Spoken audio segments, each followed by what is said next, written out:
12. I counted them twice because I could not believe the number the first time. My sensor officer had just placed the readings on my display, and I leaned forward in my command chair, convinced there had been a malfunction. But the data was clean. 12 contacts. 12 ships had just dropped out of faster-than-light travel at the edge of the Conclave perimeter, and they were requesting docking clearance like they belonged here. I am Fleet Commander Vorath Kess of the Draelith Hegemony, and I have served at 4 of these summits. The Conclave of Empires meets once per cycle, at a station the size of a small moon, orbiting the dead star Valen 9. 18 spacefaring civilizations send their representatives here to argue over borders, trade agreements, and the endless politics of territory. Every species that arrives does so with a show of force. That is how the galaxy works.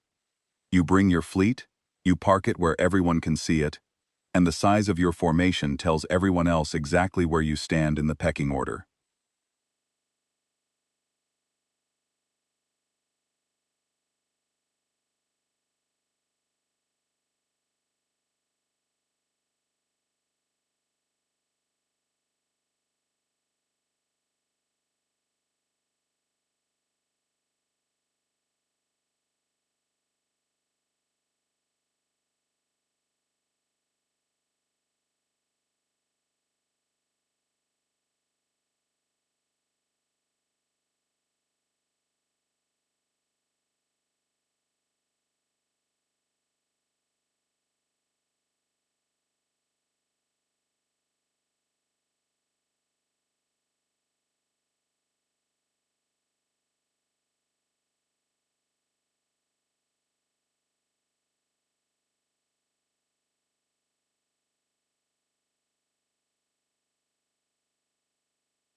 "40,000 capital ships. The Youth Communion fields 31,000.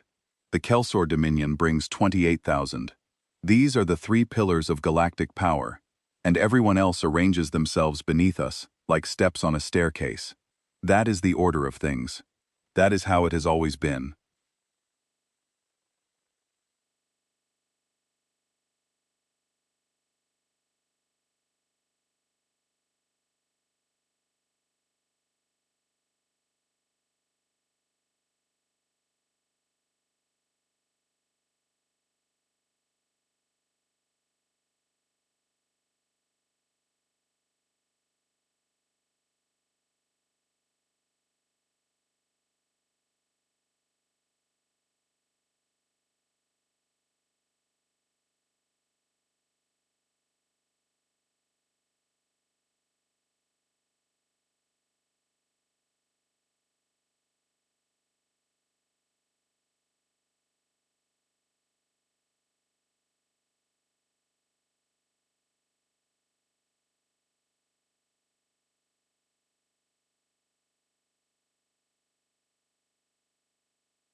I had read the intelligence summary on them 3 days earlier, and it had not taken me long.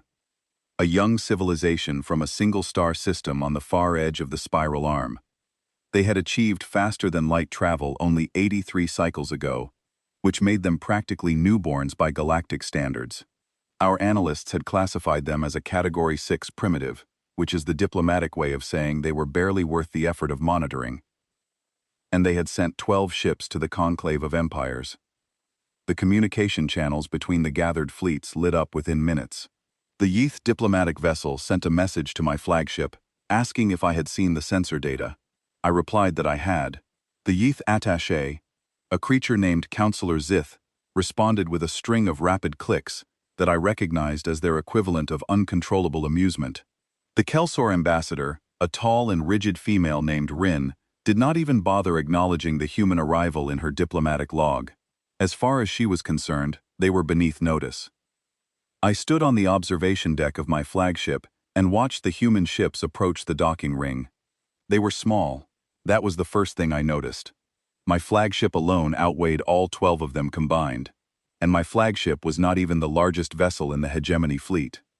These human ships were compact, angular, and completely without decoration. No ceremonial plating, no status markings, no painted hulls or sculpted prows. Every species in the galaxy adorns their warships with symbols of power and heritage. The Draelith carve our ships with the sigils of our founding clans. The Yeath coat theirs in bioluminescent patterns. The Kelsor engrave battle honors across their hulls in silver script.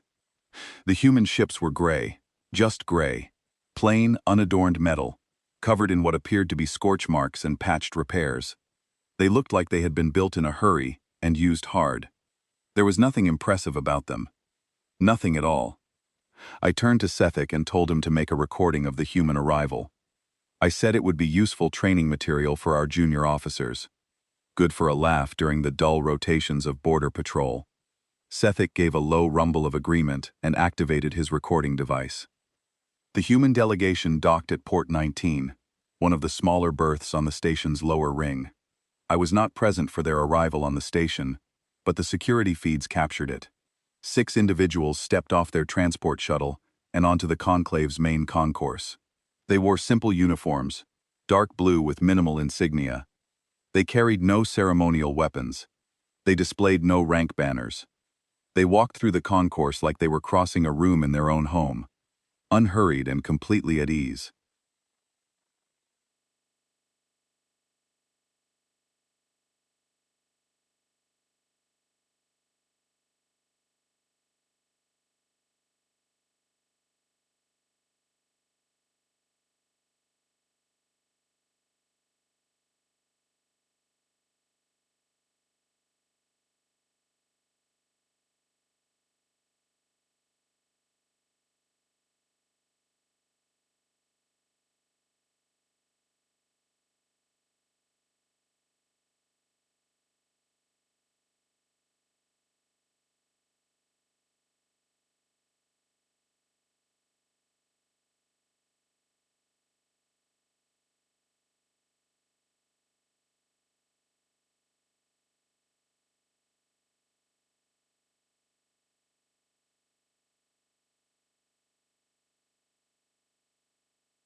Most new species that petition the conclave for the first time arrive with a certain nervous energy. They bow. They defer. They speak softly and avoid direct eye contact with the representatives of the major powers. It is not required, but it is expected. The galaxy has a hierarchy, and newcomers are supposed to acknowledge it. The humans did not acknowledge anything. They walked, they looked around with what I can only describe as casual curiosity, and they proceeded directly to the summit chamber without waiting for an escort. The station security chief later told me he had never seen a first contact delegation navigate the station so efficiently. They had clearly studied the layout in advance. The summit chamber is an enormous circular room designed to seat representatives from all 18 recognized civilizations. The major powers sit at the inner ring, closest to the central platform. Minor powers occupy the outer rings.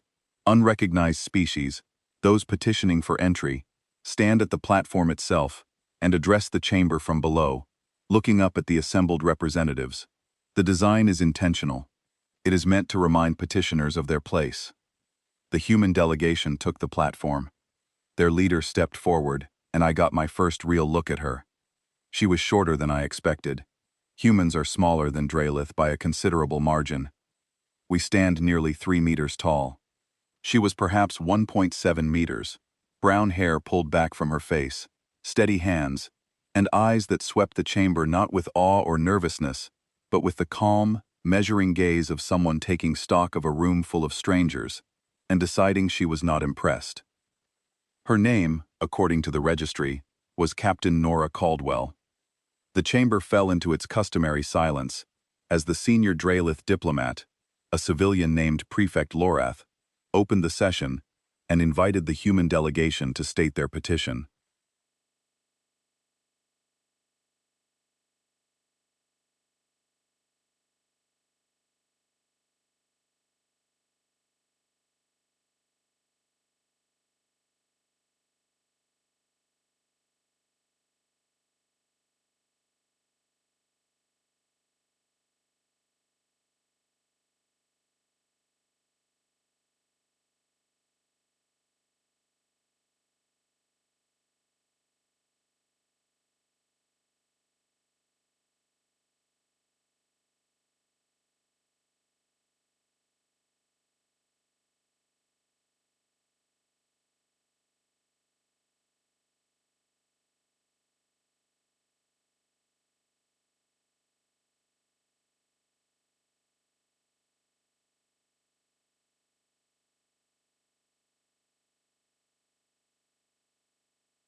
A new species requests sovereign recognition, meaning formal acknowledgement by the conclave that they are a legitimate spacefaring civilization with defined territorial borders.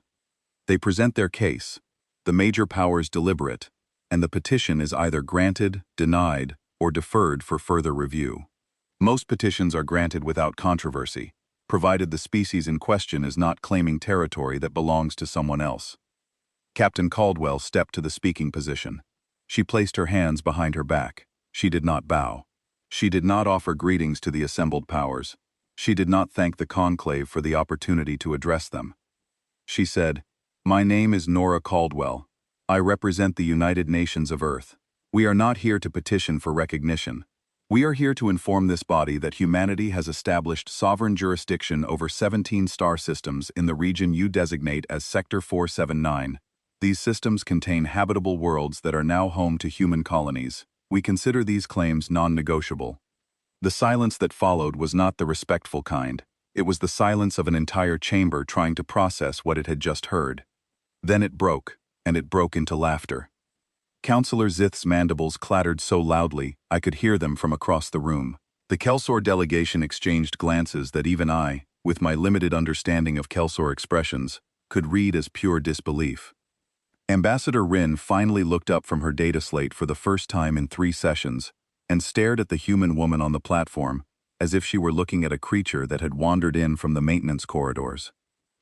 Even the minor powers were amused.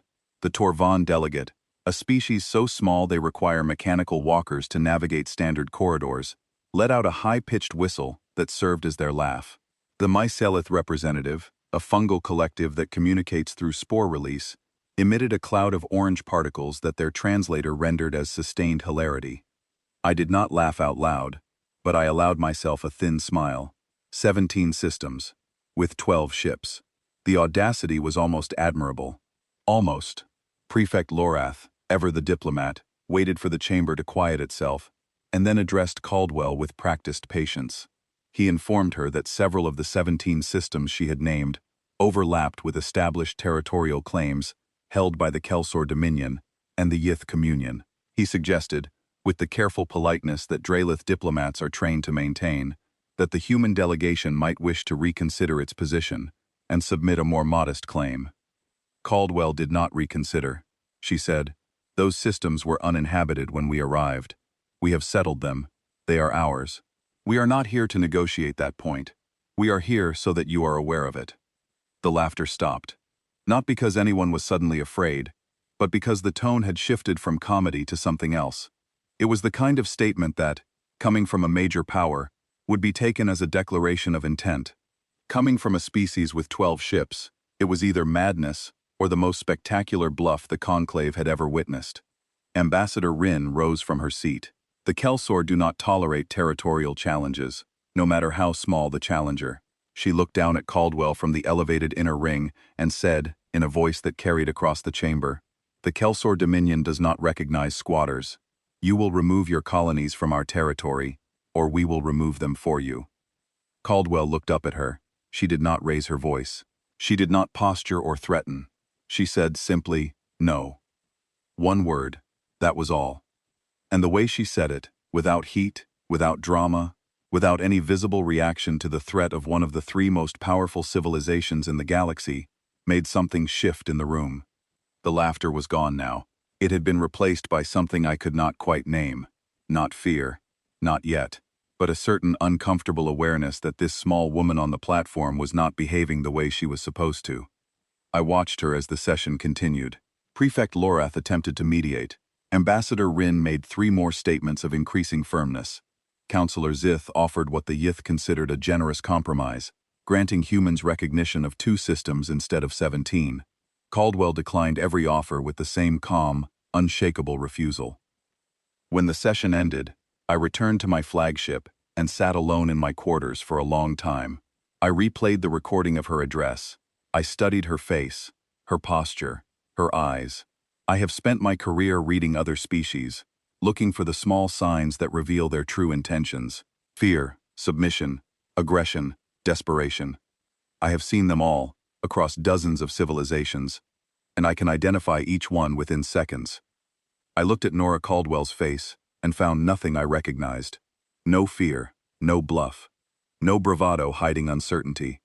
She had stood in a room full of civilizations that could end her species with a fraction of their combined military power, and she had spoken as if she were informing them of the weather.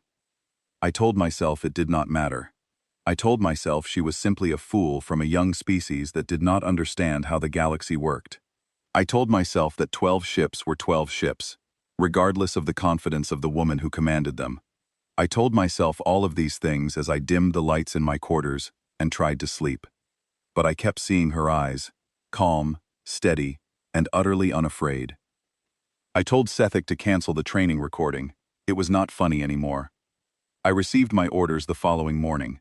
Grand Admiral Tessic, the Supreme Commander of the Hegemony Fleet, had decided that the human situation required what our diplomatic corps calls a courtesy demonstration. The term is deliberately soft. What it means in practice is that you take a small but visible task force, position it near the offending party, and make it very clear through your presence that continued stubbornness will have consequences. I had performed 7 courtesy demonstrations in my career. Every single one had ended with the other side backing down. That is how the galaxy works.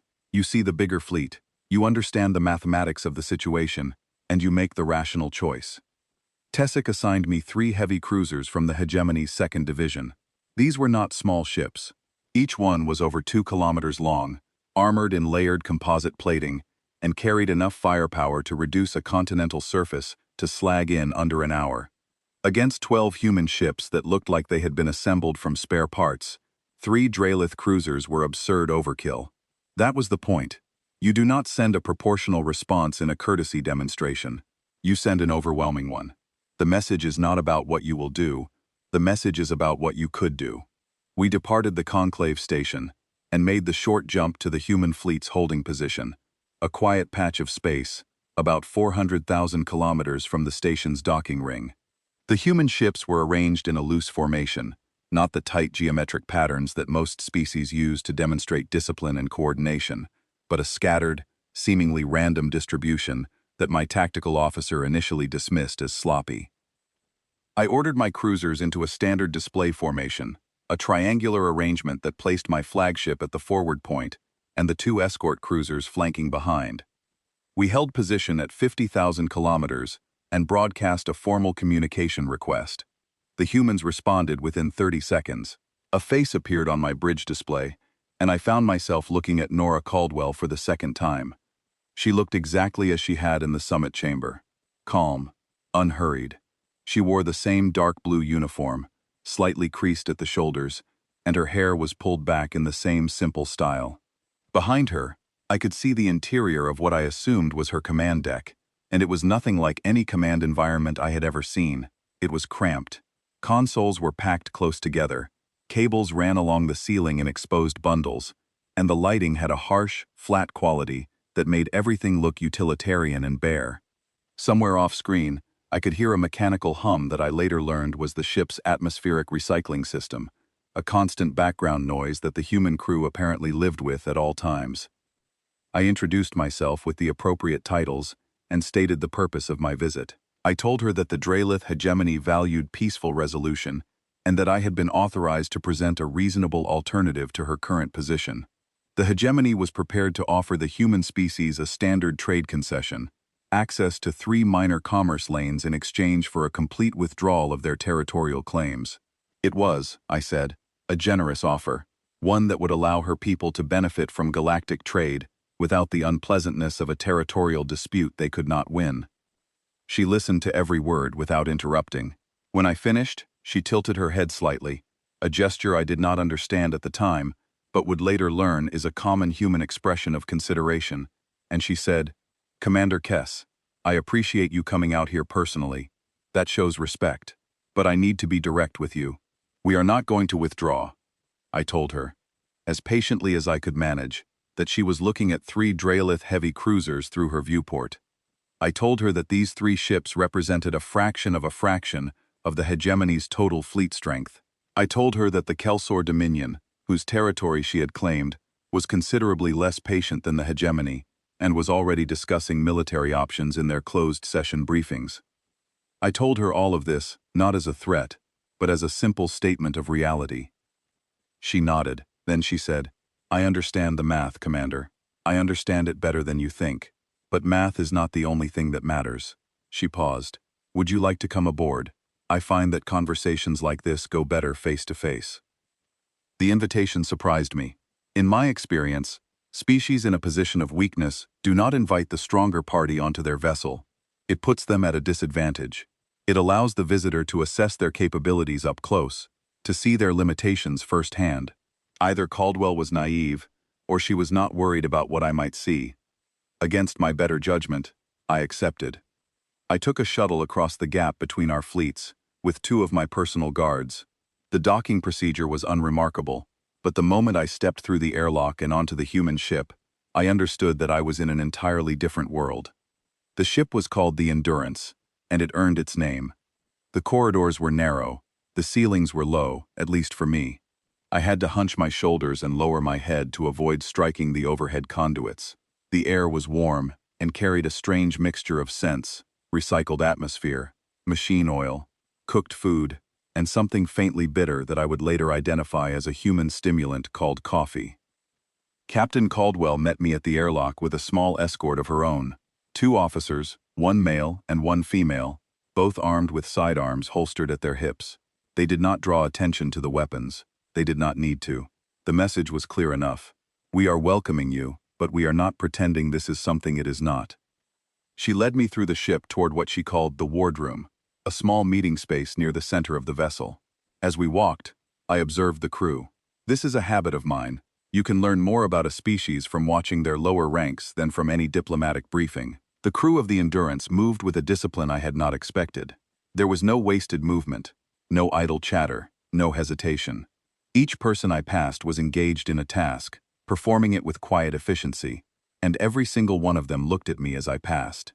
That was the detail that stayed with me. Every single one looked at me. Not with hostility, not with fear, not with the wide-eyed curiosity that most species show when encountering a Drelith for the first time. We are large, we are scaled, and we are not what most carbon-based life forms would consider approachable. Younger species tend to stare, or flinch, or avert their gaze in instinctive submission. The human crew did none of these things.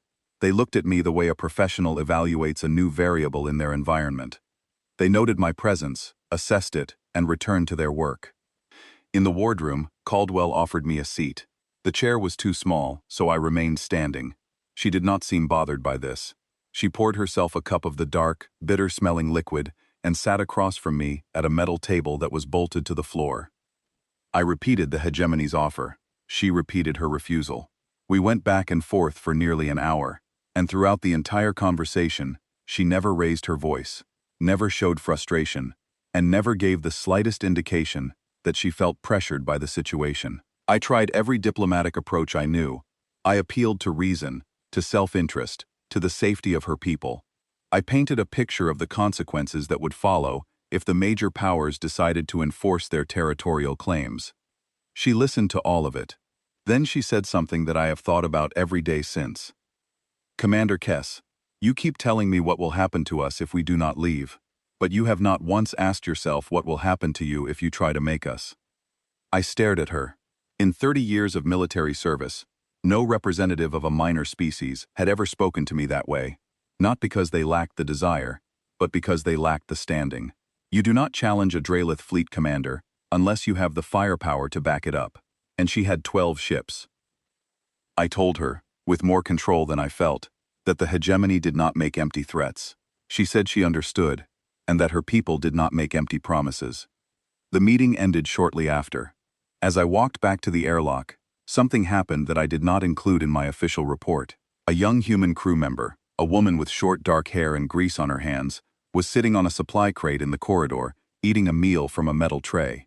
As I passed, she looked up at me, smiled, and said, "Watch your head, sir. That conduit catches everyone." There was no deference in her voice, no nervousness. She spoke to me the way she would speak to anyone walking through her corridor, regardless of species, rank, or the fact that I commanded enough firepower to reduce her ship to floating debris. It was casual. It was friendly. and it unsettled me more than anything Caldwell had said in the wardroom. I returned to my flagship and filed my report. Grand Admiral Tessick reviewed it and was unimpressed. He said the humans would change their minds once the Kelsor sent a battle group. He said that all new species eventually learned their place. He said that 12 ships were 12 ships, and that no amount of confidence could change the fundamental mathematics of naval power. I agreed with him. Out loud, I agreed completely. That evening, alone in my quarters, I pulled up the full intelligence file on the human species. The initial summary I had read was brief, dismissive, the kind of document our analysts produce for civilizations they consider strategically irrelevant. But there was a deeper file beneath it, compiled by our long-range observation posts, and I read it from beginning to end. The humans came from a world with a rotational period that produced extreme shifts in temperature between day and night. Their bodies ran on a sustained chemical combustion process, burning consumed fuel to generate constant internal heat. They were endurance predators by evolution, meaning their ancestors had hunted prey not by being faster or stronger, but by chasing it until it collapsed from exhaustion. They could sustain physical activity for hours without stopping. They healed from injuries that would be permanently debilitating to most species. They could function without sleep for extended periods, though this degraded their cognitive performance over time. But it was their history that made me set down the data slate and stare at the wall. Humans had been a spacefaring species for only 83 cycles. Before that, they had spent their entire recorded history, thousands and thousands of years, fighting each other. Not occasional border disputes, not ritual conflicts, continuous, sustained, overlapping campaigns of organized conflict, spanning every region of their single planet simultaneously. They had developed weapons capable of ending their own civilization, and had come close to using them. They had refined the art of warfare across every possible environment, land, sea, air, and the frozen wastes of their polar regions. They had built and destroyed empires, invented and countered every tactic imaginable, and turned the study of conflict into an academic discipline with more written material than most species produce about any single subject. They had never known a generation without conflict, not one. In their entire existence as a thinking species, there had never been a single moment when all of them were at peace. I read that passage 3 times, and each time, the number 12 took on a different weight in my mind. At the bottom of the file, almost as a footnote, one of our analysts had added a note that I nearly missed. It said that based on communication intercepts and energy signature analysis, the 12 ships at the Conclave were not classified as a naval deployment. They were listed in human records as a diplomatic escort. Their actual fleet, the document noted, remained in their home territory. I stared at that footnote for a very long time. Then I told myself it did not matter. 12 or 1,200, the hegemony had 40,000. The math was the math. I turned off the display, dimmed my lights, and tried to sleep. I failed. I kept thinking about the young woman in the corridor who had warned me about the low conduit. She had smiled at me. She had been genuinely friendly, and she lived on a warship built by a species that had spent its entire existence perfecting the art of combat. The two things did not fit together, not in any framework I understood. I did not know it then, but that contradiction would define everything that came after. The Kelsor made the first move 8 days later, and they made it exactly the way I expected them to. Ambassador Rin had returned to her government's command structure with a recommendation for immediate military response, and the Kelsor Dominion, a civilization that views territorial challenge as the highest form of insult, had approved the deployment of a full battle group to the disputed systems. 200 warships under the command of a veteran officer named Drevak, a Kelsor male with a reputation for decisive action and very little patience. I learned about the deployment through our intelligence network before the Kelsor officially announced it. I contacted Grand Admiral Tessick immediately and suggested that the hegemony might want to observe the operation from a distance. Tessick agreed and dispatched a small sensor platform to the edge of the engagement zone. What we witnessed through that platform changed everything. Drevak's battle group jumped to the first of the 17 human-claimed systems and arrived in standard assault formation, 200 vessels arranged in the layered diamond pattern that the Kelsor had used successfully for centuries. The system they entered contained a single habitable world, a green and blue planet orbiting a yellow star, and in orbit around that planet, They found one human ship, just one, a large, slow-moving vessel that our sensors identified as a colonizer-class transport, designed to carry settlers and equipment to new worlds. It was unarmed. Drevak did not hesitate. He ordered the colonizer destroyed as a message. A single Kelsor cruiser fired a concentrated beam that struck the human transport amidships. The ship broke apart in a silent flash of white light, and for a brief moment, I imagine Drevak believed the matter was settled. One ship down. A statement made. The humans would see the debris, understand the consequences, and withdraw. That belief lasted approximately 4 minutes. At the 4-minute mark, something began happening across the Kelsor battle group's network that their engineers could not explain. Navigation systems on 9 separate vessels reported conflicting positional data. Targeting arrays began registering phantom contacts, hundreds of them, appearing and vanishing across the sensor grid in patterns that made no tactical sense. Communication channels between the Kelsor ships filled with a low, steady hiss of electronic noise that their filtering systems could not isolate or remove. Drevak ordered a full diagnostic. His chief engineer reported that the interference was not coming from any external source they could identify. It appeared to be originating from inside their own network. Then, buried in the noise, a voice emerged, a human voice. It was calm, measured, and speaking in perfectly accented Kelsor trade language. It read a series of numbers. It took Drevak's signals officer 11 seconds to realize that the numbers were coordinates. Specifically, they were the exact coordinates of every ship in the Kelsor formation, updated in real time. The voice then began listing shield frequencies, ammunition reserves, and engine output ratings for each vessel individually. Data that the humans should not have had. Data that should have been encrypted behind military-grade security protocols that no Category 6 species should have been capable of penetrating. I watched the sensor feeds from the Hegemony platform, and I leaned forward in my chair. At the conclave, 3 of the 12 human ships detached from their holding position. Just 3. They oriented toward the disputed system and engaged their drives. Whatever propulsion technology the humans used, it was fast, faster than anything in the Hegemony database. The 3 ships covered the distance in minutes and dropped out of faster-than-light travel at the edge of the Kelsor formation. 3 ships against 200. I expected Drevak to be amused. I expected the Kelsor battle group to swat these 3 vessels aside like insects and continue with their operation. What I did not expect was what happened next. The human ships did not form a line. They did not take a defensive position. They did not broadcast a warning or attempt to negotiate. The moment they arrived, they moved. I have spent my entire career studying naval tactics. I have reviewed thousands of engagement recordings from dozens of species. I have seen elegant formations, brutal charges, clever ambushes, and desperate last stands. I have never, in all my years, seen anything like what those 3 human ships did in the next 11 minutes. They moved through the Kelsor formation like water flowing through cracks in stone. They did not fly in straight lines. They did not follow predictable attack vectors.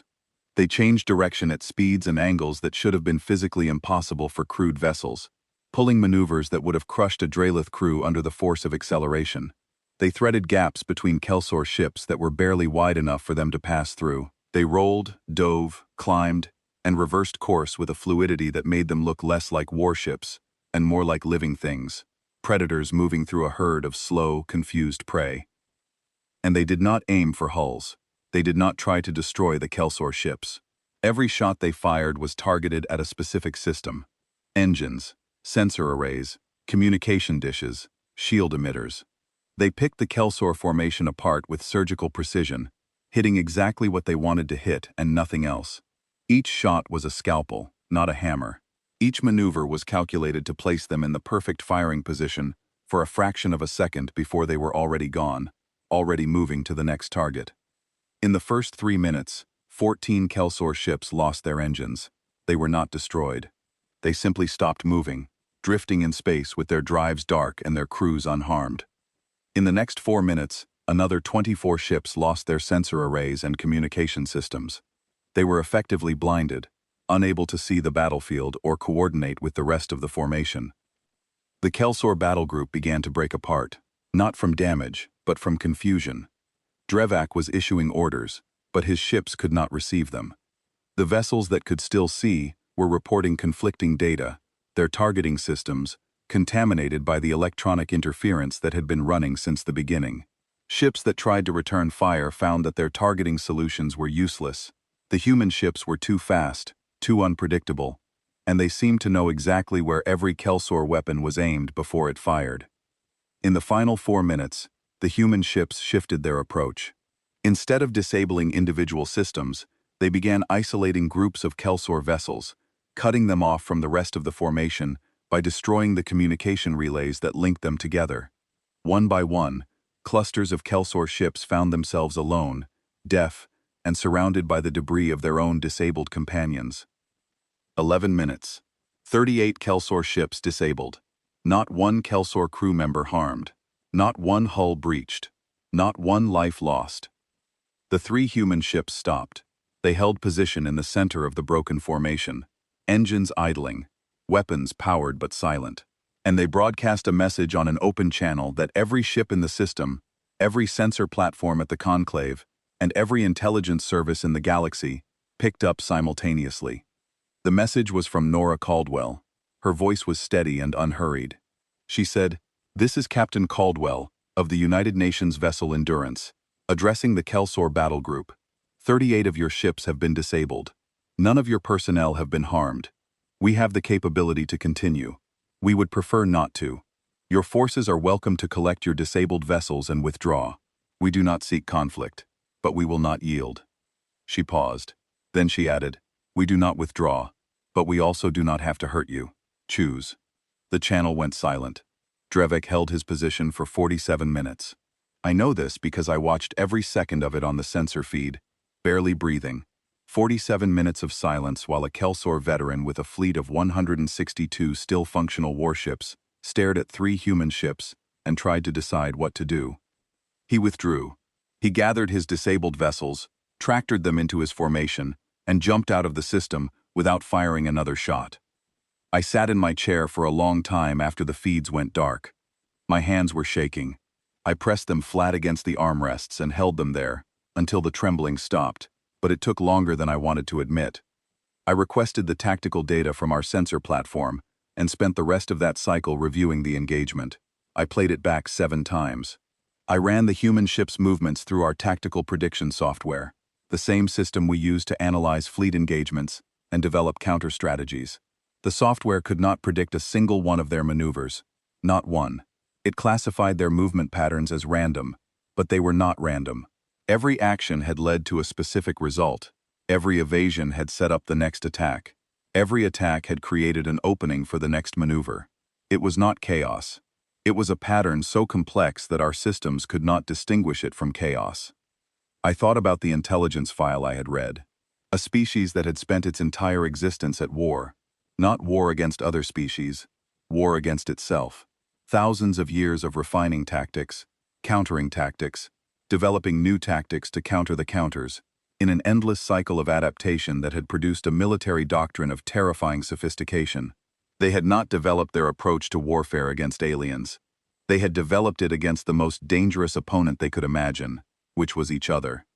And the 3 ships that had just dismantled a Kelsior battle group had been holding back. I knew it in my bones. The precision, the restraint, the deliberate choice to disable rather than destroy. All of it spoke to a force that was operating well within its capabilities. They had not fought at their limit. They had fought at a level they considered appropriate. That was the thought that kept me awake. Not the speed, not the tactics, not the electronic warfare that had cracked Kelsior military encryption in real time. It was the restraint. A species capable of doing what I had just witnessed, had chosen, deliberately and consciously, not to end lives. They had taken a battle they could have won through destruction, and won it through precision instead. I requested a private meeting with Captain Caldwell. She accepted, and we met aboard the Endurance once again. The wardroom looked the same. The coffee smelled the same. She sat in the same chair and looked at me with the same steady calm. I asked her, off the record, how many ships humanity actually had. She said the number was classified. I told her that after what I had just witnessed, the classification was not going to hold for long. Every intelligence service in the galaxy was going to be focused on her species within the cycle. She considered this. Then she said, "Commander Kess, let me put it this way. We did not send 12 ships to this conclave, because 12 is all we have. We sent 12 because 12 is all we thought we would need." I looked at her. She looked back. And in that moment, the thing I had been trying to name since the first day, the quality in her eyes that I could not categorize, finally clicked into place. It was not confidence. It was not arrogance. It was not courage. It was certainty. The absolute bone-deep certainty of a person who knows exactly what she has behind her and exactly what it can do. I left the Endurance and returned to my flagship. I did not sleep that cycle either. I lay in my quarters in the dark and stared at the ceiling and thought about a species that had clawed its way up from a single planet, taught itself to break the laws of physics, and sailed into a galaxy full of ancient civilizations with 12 ships and the quiet, unshakable conviction that 12 was enough. The galaxy was not laughing anymore. Grand Admiral Tessick summoned me to the Hegemony command vessel the following morning. The atmosphere on his bridge was different from anything I had experienced in my years of service. The officers moved with a tense, clipped efficiency that I associated with pre-combat operations, and Tessick himself stood at his command display with his arms folded across his chest and his jaw set in the rigid posture that Draelith assume when they are preparing for something they do not want to do. He told me that the Conclave was in a state of barely controlled alarm. The Kelsor Dominion was demanding a joint military response against the human fleet. The Yeath Communion was calling for a diplomatic quarantine. 14 of the 18 recognized civilizations had filed formal protests about the human territorial claims, and 3 of them had begun mobilizing their own border forces. The situation was escalating faster than anyone had anticipated, and Tessick needed answers before it spiraled beyond recovery. He gave me command of a joint reconnaissance force. 800 ships drawn from the Hegemony, the Yeath, and the Kelsor, with a mandate to enter human-claimed space, assess their true military capacity, and report back. It was not an invasion force. The rules of engagement were clear: observe and withdraw. Do not fire unless fired upon. The goal was intelligence, not confrontation. I accepted the assignment because I had no choice, and because part of me needed to know. The question that had been growing in my mind since the first day, the question of what was behind those 12 ships, had become an itch I could not ignore. I needed to see for myself. We assembled the probe fleet at a staging point 2 systems away from human-claimed space, and jumped in a staggered formation to minimize our sensor signature. 800 ships, I told myself. 800 ships from the 3 most powerful civilizations in the galaxy. Whatever the humans had, this force would be sufficient to observe it, assess it, and withdraw with the data we needed. We dropped out of faster-than-light travel at the outer edge of the first human system, and within 30 seconds, I knew we had already failed at the element of surprise. The sensor alerts began before my navigation officer had finished confirming our position. Contacts, dozens of them, then hundreds. The human sensor network had detected our fleet during our deceleration phase, before we had fully arrived, and the response was already in motion. I watched the tactical display as the data populated, and the numbers made my stomach drop. The system we had entered was one of the Outer 17, a frontier claim. It should have been lightly defended, if defended at all. A new colony with minimal infrastructure, perhaps a handful of patrol vessels. That is what our models predicted. The reality was something else entirely. Every asteroid belt in the system was seeded with autonomous weapons platforms, small, fast, and numerous. My sensors counted over 400 in the first belt alone, and there were 3 belts in this system. The gas giant in the outer orbital track was not just a gas giant. Its upper atmosphere concealed refueling stations, maintenance docks, and what appeared to be manufacturing facilities built into orbital platforms that were nearly invisible against the planet's cloud bands. The habitable world at the system's center was ringed with a sensor net so dense that my tactical officer described it as a wall of eyes. Nothing moved in this system without the humans knowing about it. And then there were the ships. They appeared on my display in clusters, emerging from holding positions behind moons, inside asteroid fields, and in the electromagnetic shadow of the system's star. They were the same compact, utilitarian design I had seen at the Conclave, built for function rather than display, but there were so many of them. My sensor officer began counting and did not stop for a very long time. 6,000. This single frontier system contained over 6,000 human combat vessels. I stood at my display and felt the deck shift beneath my feet, not physically, but in the way that reality shifts when a fundamental assumption collapses. I had come here expecting to find a young civilization stretching itself thin across too many systems. I had expected scattered colonies, token defenses, a species that had overreached and could not protect what it had claimed. Instead, I found a fortress. I ordered the fleet to hold position and continue scanning. Over the next several hours, my intelligence officers compiled a picture of human military infrastructure across the systems we could observe from our location. Each of the 17 claimed systems showed similar levels of fortification. The defense networks were layered, with autonomous platforms providing the outer screen, sensor nets providing total awareness, and massed fleets of small, fast warships providing the striking power. The infrastructure was not improvised. It had been planned, engineered, and built with a level of industrial capacity that our analysts had not thought possible for a species this young. Then the deep analysis came in, and the situation got worse. My chief analyst, an experienced Draelith officer named Verith, who had spent her career studying alien military development, presented her findings with a visible tension in her shoulders that I had never seen before. The 17 systems, she said, were not the core of human territory. They were the frontier, the expansion zone, the newest and least developed portion of their domain. Behind them, deeper in the spiral arm, lay humanity's established home systems, the worlds they had settled in the first decades after achieving faster-than-light travel. Those systems were not visible from our position, but their existence could be inferred from the energy signatures and communication traffic that bled through the human network's encryption. Verith estimated, based on industrial output indicators, manufacturing signatures, and fleet movement patterns observable at the network's edge, that humanity's total military capacity was somewhere between 15 and 22,000 combat vessels. She emphasized that this was a conservative estimate. The true number could be higher, and it was growing, because the manufacturing signatures indicated that new ships were being produced at a rate that exceeded anything in the Draelith hegemony's own shipbuilding program. I stood in front of her display and did the math. The hegemony had 40,000 ships. On paper, we outnumbered the humans by a factor of 2 at minimum, but numbers alone meant nothing. I had watched 3 human ships disable 38 Kelsor vessels in 11 minutes. Their ships were smaller than ours, yes, but they were faster, more maneuverable, and packed a disproportionate amount of firepower into their compact frames. Their tactical doctrine was built on millennia of refinement.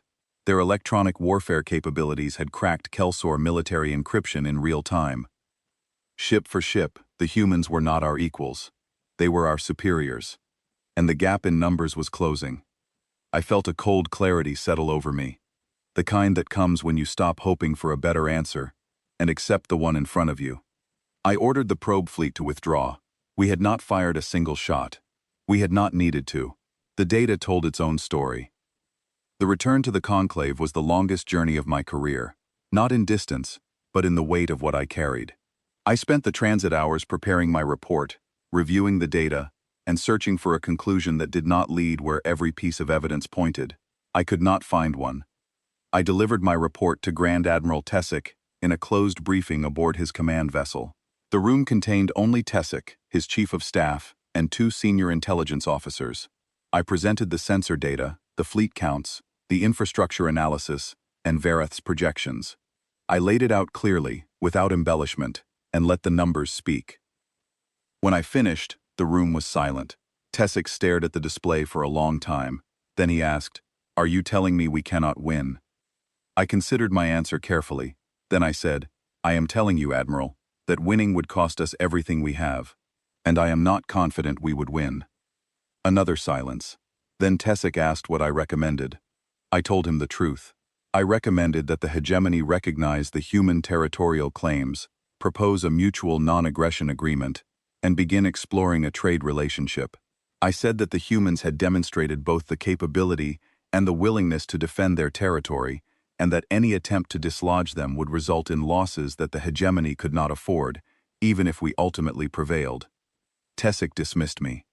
I returned to my flagship and waited. 2 days later, Captain Caldwell requested permission to address the full conclave. The request moved through diplomatic channels with unusual speed, and the session was convened the following morning. I took my seat in the inner ring and watched as she stepped onto the platform for the second time. The chamber was different now. The last time she had stood there, the room had been filled with laughter. This time, every seat was occupied, every species was represented. Every eye, every sensor cluster, every optical receptor in the room was focused on the small human woman at the center. She stood in the same posture as before, hands behind her back, steady gaze. No notes, no prepared remarks, no diplomatic protocol. She said, "I know what many of you are thinking. You have seen what our ships can do. You have seen the intelligence reports. Some of you are afraid. I understand that. Fear is a rational response when you discover that something you dismissed is more than you expected." She paused. The chamber was absolutely still. "But I want you to understand something about my people."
We built it because our history taught us that the universe does not protect those who cannot protect themselves.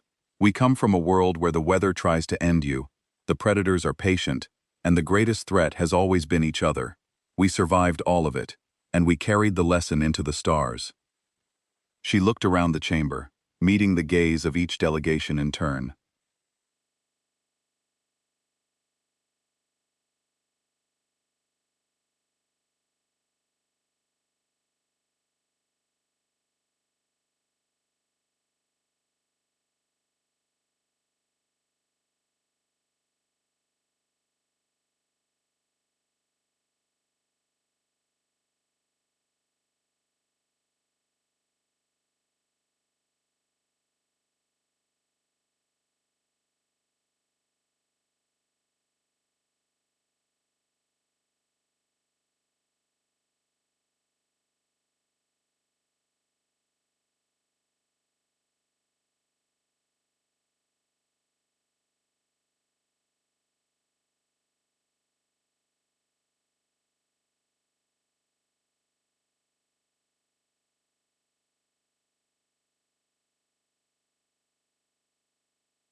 But we did not come here to take anything from you. We came to be your neighbors. We came to trade with you, learn from you, and share what we know. We came because the galaxy is too large and too dangerous for any species to stand alone, and we would rather have friends than enemies. She straightened her shoulders. The choice, as it always has been, is yours. She stepped back from the speaking position and returned to her delegation's seats. No flourish, no dramatic exit. She simply sat down. No one laughed. No one spoke for nearly 2 full minutes. It was the longest silence I have ever experienced in the conclave chamber. Then Prefect Lorath, who had been a diplomat for longer than most species in the room had been spacefaring, rose from his chair and proposed a vote on the formal recognition of human sovereign territory. The vote was unanimous. 6 cycles have passed since that day. I have retired from active fleet command and spend most of my time on the Drelith homeworld, in a quiet estate on the southern coast, where the waters are warm and the sky turns gold at sunset. I have earned this rest.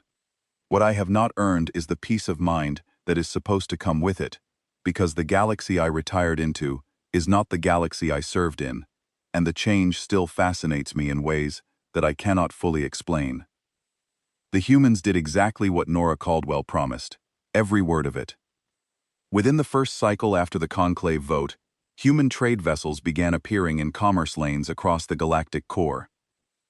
They were the same utilitarian design as their military ships, compact and plain, and built without a single unnecessary component.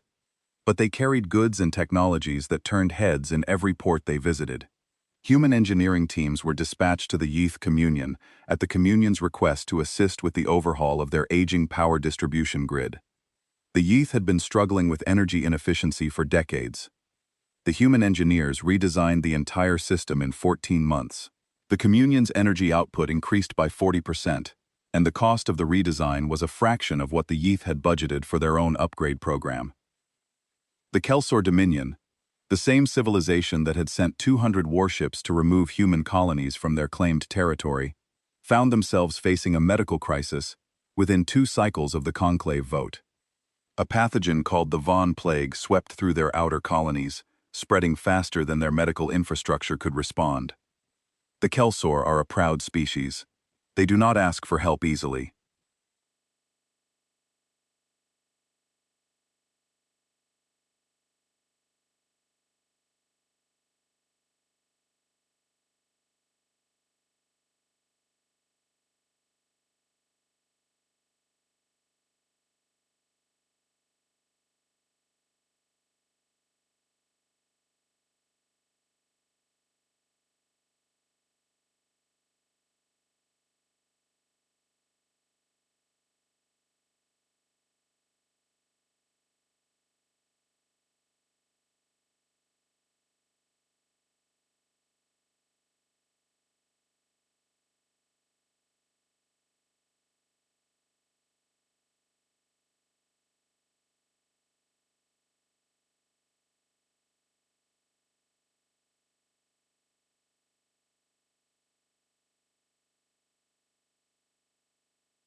The humans responded within hours.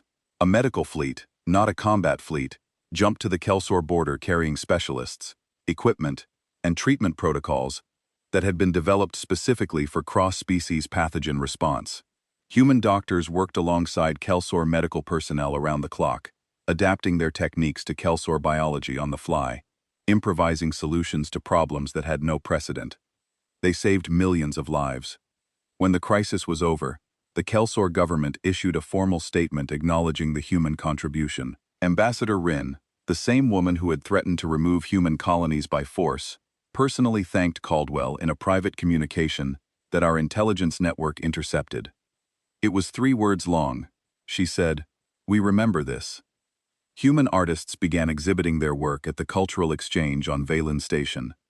This was, in my opinion, one of the more unexpected developments. The galaxy has produced beautiful art across thousands of civilizations, but art is deeply tied to the biology and perception of the species that creates it. Drelith art emphasizes pattern and symmetry, reflecting our visual processing. Yeath art is composed entirely of sound and vibration, experienced through their auditory membranes. Kelsor art is architectural, expressed through the construction of monumental structures that convey meaning through scale and material. Human art was different. It was messy, emotional, contradictory, and deeply personal. They painted images of their homeworld that made the Torvon delegation weep, though the Torvon had never seen a blue sky or a green field. They composed music that used mathematical structures the Yeath recognized and respected, layered with emotional textures that the Yeath had never encountered in their own traditions. They wrote stories about loss, hope, discovery, and the stubborn refusal to accept defeat. And those stories resonated with species whose biology, history, and culture had nothing in common with humanity.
A human painter named Simon Gray had created a series of images depicting the first human colony ships leaving their home system.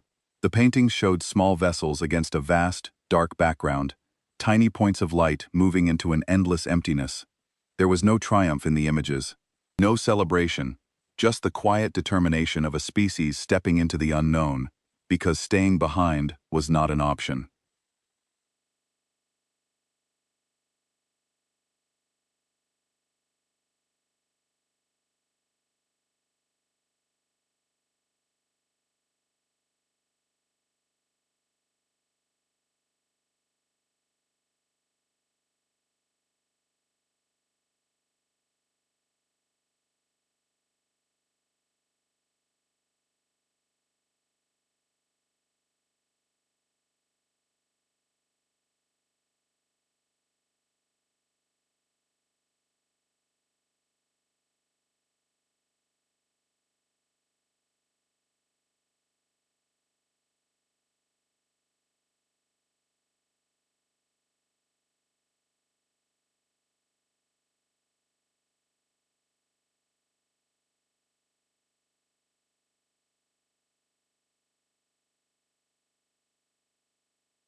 The humans kept building ships.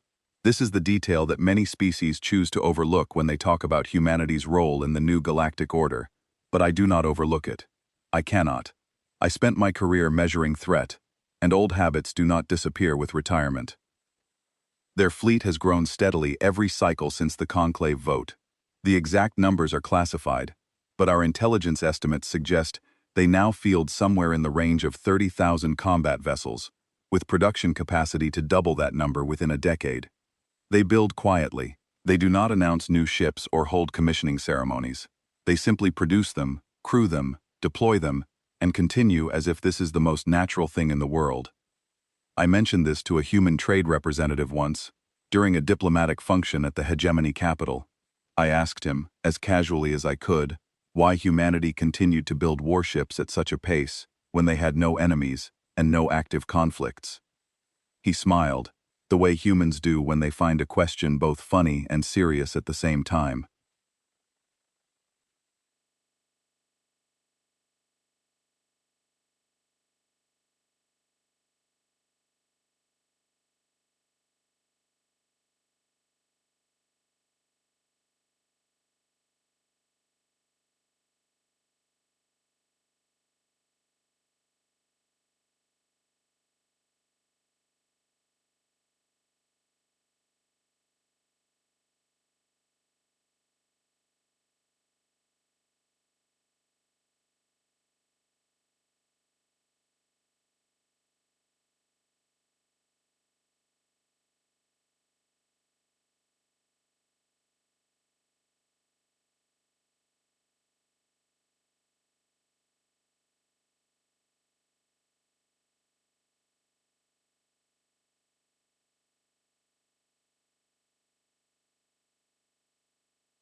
We learned something from that.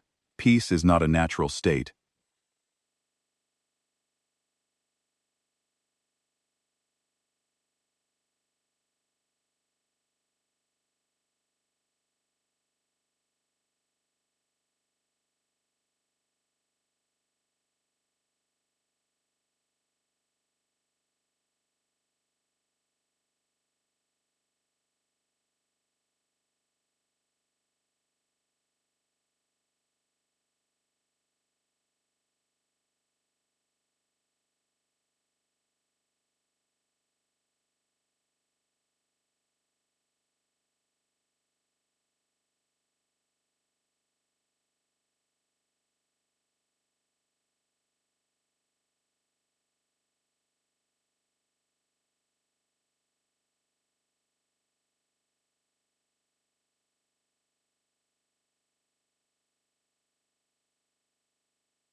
I was part of the negotiating team, one of my last official duties before retirement.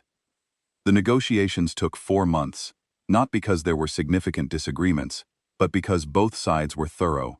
The humans negotiated the way they fought, with meticulous attention to detail, contingency plans for every scenario, and a relentless focus on practical outcomes rather than symbolic gestures.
She was Admiral Caldwell now, and her uniform carried more insignia, though it was still the same plain dark blue, still slightly creased at the shoulders. She was older. There were lines around her eyes that had not been there 6 cycles ago, and a streak of gray in her hair that she made no effort to conceal. I found that I liked her. I had spent 6 cycles trying not to, and I had failed completely. She was direct without being rude, firm without being rigid, and warm without being soft. She treated me as an equal, not because protocol required it, but because she genuinely saw no reason not to. When we disagreed on a clause, she argued her position with clarity and evidence, and when my position was stronger, she conceded without resentment. She was, in every sense that mattered, exactly the kind of person you wanted on the other side of a negotiation, because you knew that whatever agreement you reached, she would honor it. During one of the breaks in our negotiation sessions, she and I stood together on a balcony overlooking the hegemony capital. The city stretched to the horizon in every direction, a vast landscape of Drelith architecture that had been standing for centuries. She looked at it for a long time and then said, "It is beautiful, Commander. Your people built something worth being proud of."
I asked her if she intended it to scare people.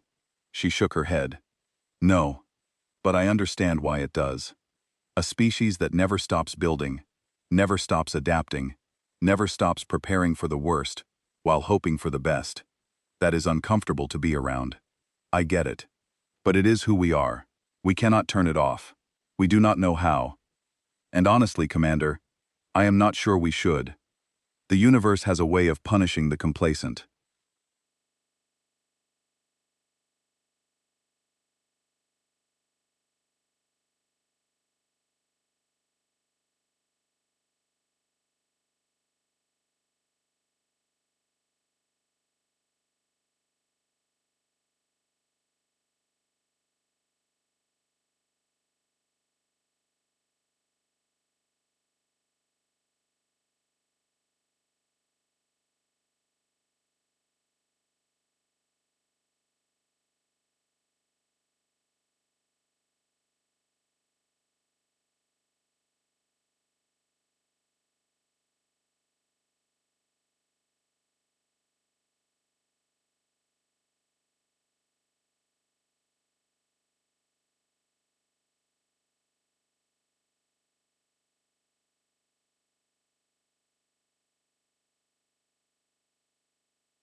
We had grown comfortable in that position. We had assumed it was permanent. And then 12 ships had arrived at the conclave, and within 6 cycles, the entire structure of galactic power had quietly, irreversibly shifted. We were still the largest fleet. On paper, we still held the advantage. But paper does not fight wars, and the advantage was shrinking every cycle. The humans were not overtaking us through aggression. They were overtaking us through sheer, relentless momentum. They grew, because growing was what they did. They improved, because improvement was coded into their nature. They prepared for threats that did not yet exist because their history had taught them that threats always eventually arrive. After the Defense Pact was signed, I returned to my estate and settled into the quiet rhythms of retirement. I read intelligence briefs when my former colleagues sent them to me. I followed the trade reports and diplomatic dispatches. I watched the galaxy rearrange itself around the human presence, and I thought about the day I had stood on the observation deck of my flagship and watched 12 gray ships approach the conclave docking ring. There is one memory that I return to more often than any other.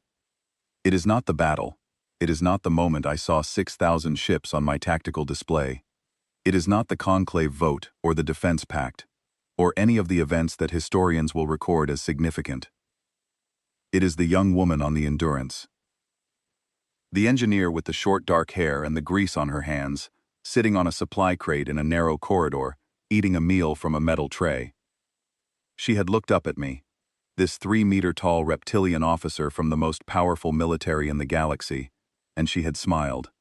She had warned me about the low conduit overhead, and when I passed without responding, she had shrugged, taken another bite of her food, and gone back to her day, as if a Draelith fleet commander walking through her ship was the most ordinary thing in the world. No fear, no awe, no submission. Just a person, being a person, on a warship capable of reshaping the balance of power across 1,000 star systems.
I suspect she would shrug again, take a bite of whatever she was eating, and say something casual and friendly that would completely fail to acknowledge the weight of the moment.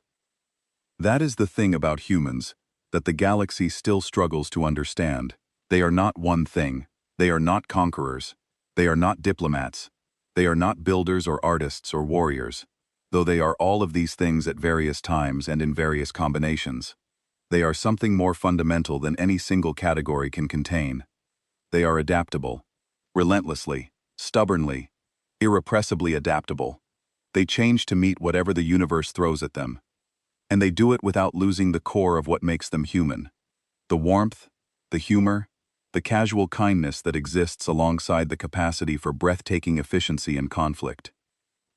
The galaxy has known conquerors. It has known empires that burned across the stars and left nothing but silence in their wake.